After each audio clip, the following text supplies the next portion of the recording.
Olá!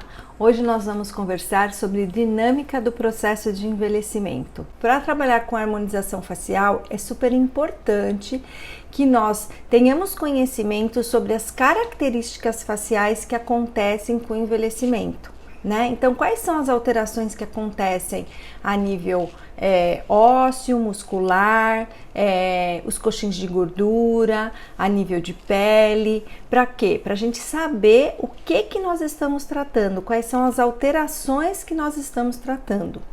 Então, com o envelhecimento facial, ocorre uma perda de volume facial, né? Então a gente perde o volume que a gente acaba repondo ou com ácido hialurônico, com hidroxiapatita de cálcio, mas ocorre uma perda do volume.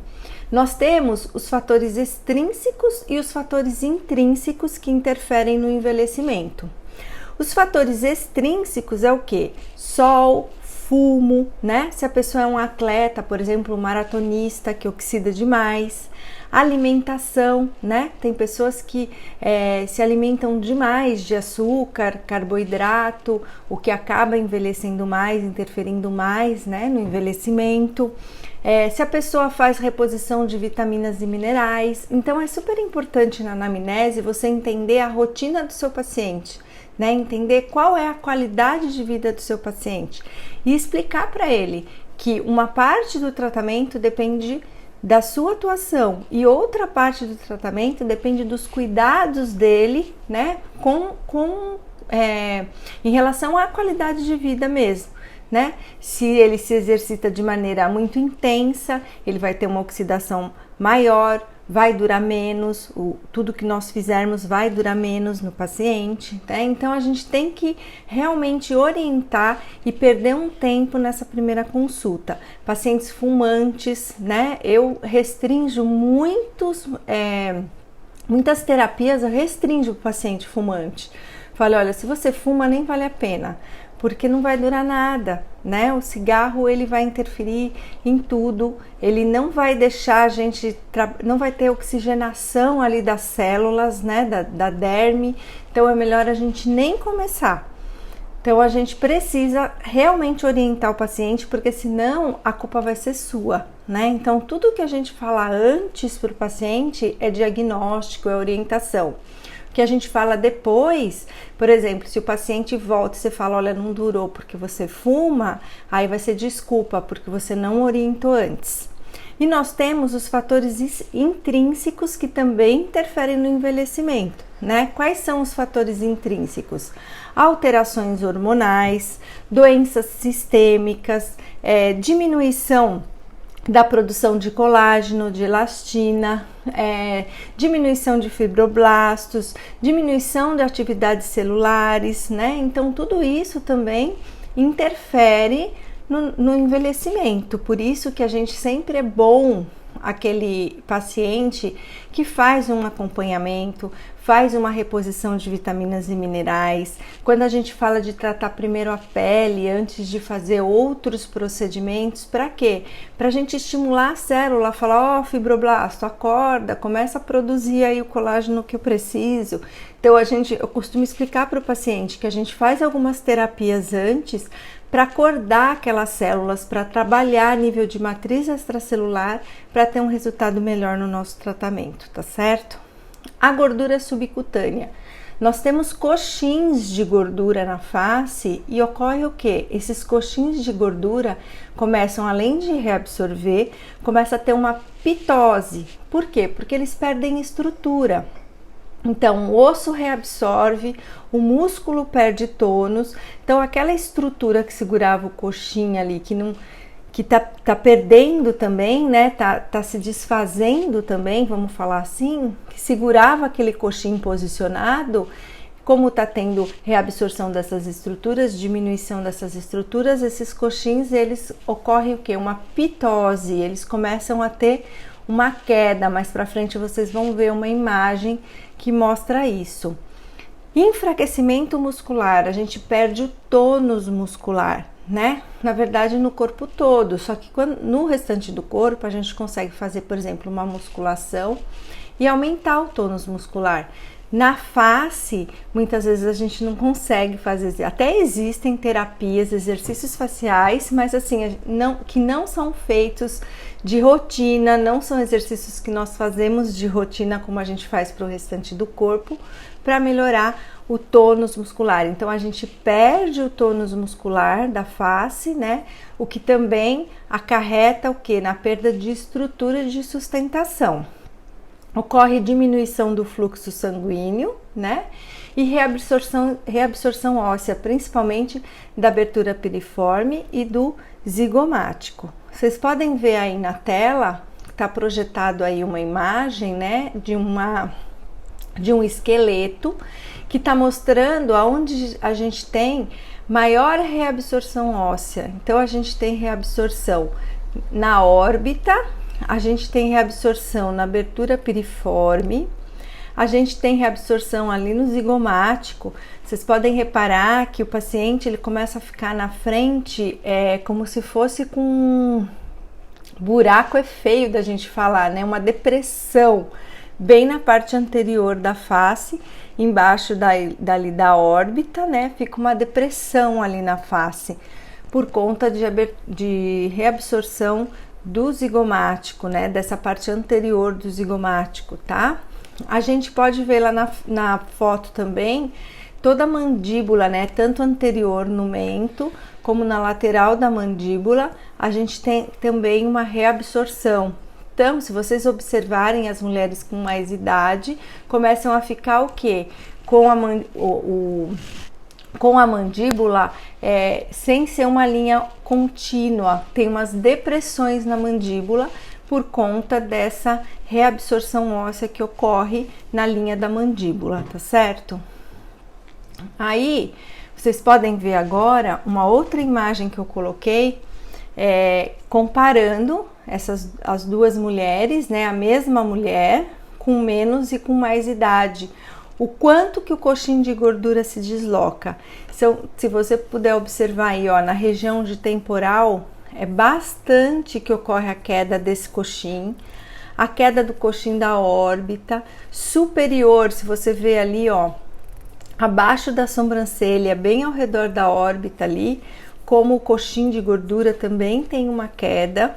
O coxim medial, né, que estava lá em cima, o coxim bem do meio da maxila, ele tá lá embaixo. E pode ver que tanto esse coxim medial aí, como esse coxim lateral, eles caem e formam o quê? O jaw que a gente fala lá embaixo, né? Que é o que as pacientes chegam normalmente reclamando. Fala, olha, formou essa bolsinha de gordura, né? Eles não falam de gordura porque eles nem sabem que é de gordura, mas falam, formou essa bolsa aqui embaixo que eu quero levantar. Que são o quê? São esses coxins de gordura medial e distal, que ocorre uma queda e forma essa bolsa, ó, lá na base da mandíbula, tá certo? Formando o nosso jaws. Então, é muito importante a gente saber que quando a pessoa chega reclamando desse jaws, né, dessa gordura que fica lá embaixo, a gente tem que saber que o que aconteceu foi esse deslocamento do coxim de gordura, perda da estrutura muscular, mais a perda de osso, né, reabsorção do osso, tá tudo lá embaixo. E nós vamos ter que fazer o quê? Um reposicionamento desses tecidos. E muitas vezes, gente, não é possível fazer esse reposicionamento. Muitas vezes o caso é cirúrgico e realmente você tem que encaminhar para um cirurgião plástico, porque a pitose já é muito grande, a flacidez já é muito grande e com as nossas terapias de consultório a gente não consegue resolver. E aí você tem que encaminhar o seu paciente para um cirurgião plástico, tá certo? Vocês têm que ver aí nesse outro slide que eu tô mostrando aí para vocês, que tem o que? O rosto da gente, ele é triangular. Então, um rosto jovem, ele tem o malar bem pronunciado, né? A linha da mandíbula bem marcada, o mento bem marcado e ele é triangular. Conforme vai tendo a queda dos coxins, o rosto vai ficando o quê? Trapezoidal ou até mesmo quadrado. Porque como esse coxim medial e lateral ele cai, ele alarga aqui embaixo. E aí o paciente fica com o rosto trapezoidal ou quadrado. E quando a gente vai pensar em rejuvenescimento facial, a gente tem que olhar para essa face e ver qual a possibilidade que a gente tem de triangulizar ela de novo, de voltar aquele aspecto de triângulo, de malar bem pronunciado, né, de mento e linha da mandíbula bem marcado. Nem sempre nós temos essa condição, tá certo? Mas é isso que a gente tem que procurar fazer para devolver o aspecto jovial à face. E quais são as alterações cutâneas que a gente tem, né, com o envelhecimento? Então, através dos fatores intrínsecos, né, que interferem no envelhecimento, a gente vai ter o quê? Na pele, a gente vai ter que as rítides ficam mais finas, as fibras elásticas, elas são reorganizadas, elas não estão mais da mesma forma, então a pele ela vai perdendo elasticidade, diminui o número de folículo capilar, diminui glândulas sudoríparas e sebáceas, tá certo? Então, muitas peles ficam mais ressecadas e começam a trincar. Ocorre o que? Achatamento da derme, a gente fala que é achatamento da junção dermoepidérmica, né? Ocorre o que? Ela vai ficando mais fina a pele, tá certo? E redução de microvascularização. Isso é tudo que a gente tem de resposta na pele por conta dos fatores intrínsecos, tá certo? E os fatores extrínsecos, né? O sol, a qualidade de vida, o fumo, a oxidação, né? O que vão acarretar? Essas rítides, elas vão ficar ainda mais profundas, tá? A camada córnea é afinada, que é a camada superficial, né? As fibras elásticas, além delas diminuírem, ocorre uma degeneração das fibras elásticas, tá? Então, diminui a elasticidade, diminuição do colágeno, né, de fibras colágenas, então vai ocorrendo uma maior flacidez. Também ocorre diminuição do folículo capilar, diminuição da produção de melanina, tá? As glândulas sudoríparas e sebáceas também vão diminuindo. Ocorre também através dos fatores extrínsecos o achatamento dermoepidérmico, então assim, a pele vai ficando mais fina, a derme como um todo vai ficando mais achatada, né? E começa a ocorrer o aparecimento de manchas, né? Telangiectasias, que chama. E processo inflamatório ao redor dos vasos, né? Então, tudo isso começa a acontecer com esse processo de envelhecimento.